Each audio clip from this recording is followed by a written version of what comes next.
बात करते हैं राजस्थान सरकार जो विधानसभा में बजट सत्र में कृषि बजट जो पेश करने वाली है अलग से, इस पर चर्चा करते हैं। और हमारे साथ चर्चा में बने हुए हैं जाट महासभा के प्रदेश महासचिव है महेंद्र सिंह चौधरी। महेंद्र सिंह चौधरी पूर्व में प्रशासनिक सेवा में रहे हैं और प्रशासनिक सेवा में रहते हुए विभिन्न पदों पर विभिन्न जिम्मेदारियों का निर्वहन किया है। आइए हम बात करते हैं किसानों के लिए इस बजट में सरकार को क्या योजनाएं शामिल करनी है, इस पर चर्चा करते हैं।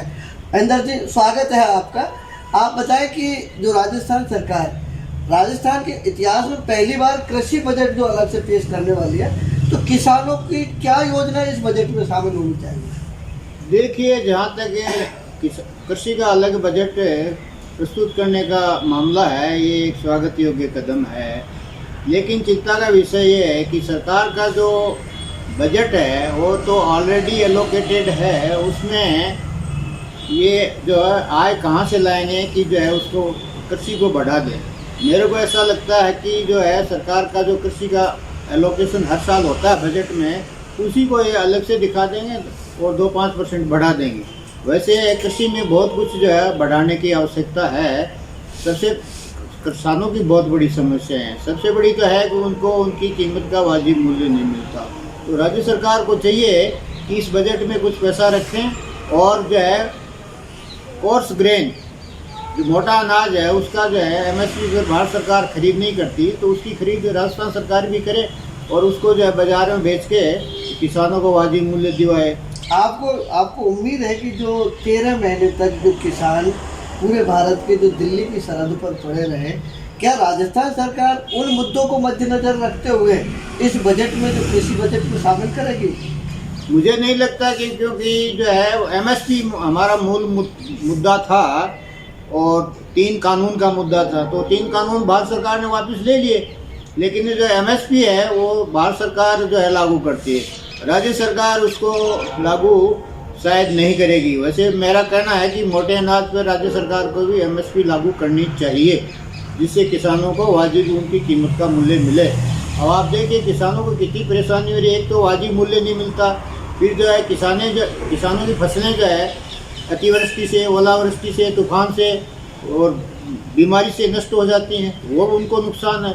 और फिर जो आप देखिए आवारा पशु, उसके बारे में जो सरकार का कोई विचार ही नहीं। आज से 30 साल पहले आवारा पशुओं के बारे में कोई कानून नहीं था, लेकिन जो है गोवंश तो बढ़ ही रहा था।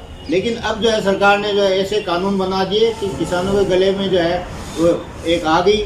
एक किसान को 1-1 लाख रुपए लगा के अपने खेतों के जो है तारबंदी करनी पड़ती है और सारी रात जो है किसानों उसको जो है गायों के जो है गायों से खेतों की रक्षा करनी पड़ती है, फिर भी जो है उनको परेशानी होती है। किसानों की ऐसी क्या समस्या है जो किसान के साथ में जो खेती में काम करने वाला जो मजदूर है, तो उन मजदूरों के लिए भी कोई अलग से योजना इस बजट में शामिल होनी चाहिए? बिल्कुल होनी चाहिए, मजदूरों के लिए भी होनी चाहिए। अगर किसान जो है सरसब्ज होगा, उसको वाजिब कीमत मिलेगी, तो किसान को भी, मजदूर को भी वो कुछ जो है उसमें से देगा, उसको भी मजदूरी बढ़ा के देगा और उसको भी कुछ सहायता करेगा।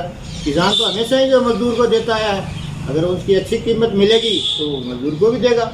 अब किसान और मजदूर ये दोनों के बीच में जैसे पशुपालन है, मजदूर भी पशुपालन करता है, किसान भी पशुपालन करता है। पशुपालन को लेकर सरकार को इस बजट में क्या शामिल करना चाहिए ताकि किसान और मजदूर तक पशुपालन का लाभ मिले? पशुपालन को बढ़ावा, राजस्थान का पशुपालन जो है इकोनॉमी का बहुत बड़ा जो है कंट्रीब्यूशन रहा है राजस्थान में, खासतौर से पश्चिमी राजस्थान। लेकिन राज्य सरकार ने अपनी नीतियों से पशुपालन को ख़त्म कर दिया। जैसे नागौर का बैल था, वो बंगाल, बिहार, आसाम, उड़ीसा तक जाता था, लेकिन आज जो है उसको बेच ही नहीं सकते। आज उसको कोई खरीदने आ ही नहीं सकता, उसको गाड़ी में बिठा ही नहीं सकते बैल को, तो वो बहुत बड़ा नुकसान होता। गायों की जो है उन्होंने ऐसी नीति कर दी कि गाय को आप जो है शहर में बेचने के लिए भी नहीं ला सकते, आप उसमें भी आपके ऊपर मुकदमा हो जाता है। यही हालत ऊँटों की है। ऊँटों को आप देखिए, ऊँटों के बाहर जाने पर रोक लगा दी। अब कोई घर में बांध के ऊँट को थोड़ा ही पाल सकता है। ऊँट का रोजाना 2000 का जो है खर्चा है। और ऊँट जो है टोले होते थे, वो आंध्र प्रदेश और मध्य प्रदेश यूपी गुजरात तक जो चराने जाते थे तब वो ऊँट पलते थे। अब सरकार ने वो बंद कर दिया बाहर जाना, तो ये किसानों को बड़ी परेशानी हो रही है। इसके लिए गवर्नमेंट को क्या पॉलिसी बनानी चाहिए ताकि पशुपालन में उनको सावधानी यानी आसानी रहे? गायों के उस संबंध में जो कानून जो सरकार ने बना रखे हैं उनको वापस ख़त्म करना चाहिए। उन पे उनके आवागमन पर जो प्रतिबंध है जो वो ख़त्म करना चाहिए। ऊँटों के बाहर जाने पर प्रतिबंध है वो हटाना चाहिए। और एक और बताऊं, राज्य सरकार का जो फॉरेस्ट विभाग है ना, वो जो है उसने ऐसे पेड़ पौधे लगाए जो खाने में जहरीले होते हैं, तो उससे पशुपालन जो है को बिल्कुल नुकसान हुआ। उनको राजस्थान की देसी प्रजाति के पेड़ लगाने चाहिए थे जिससे पशु जो है उस पर पनपते, लेकिन उन्होंने जानबूझ के ये किया कि पशु कोई जो है नहीं खा ले, ऐसे पेड़ लगाओ। महेंद्र जी, आप जब प्रशासनिक सेवा में रहे तब आपने राज्य सरकार को इस तरह के सुझाव भेजे कभी? हाँ, अब मैं तो मेरे विभाग में था तो अब तो देता ही था, मेरे विभाग में तो करता ही था। लेकिन मैं तो अब मैं जो है 10 साल से भेज रहा हूँ।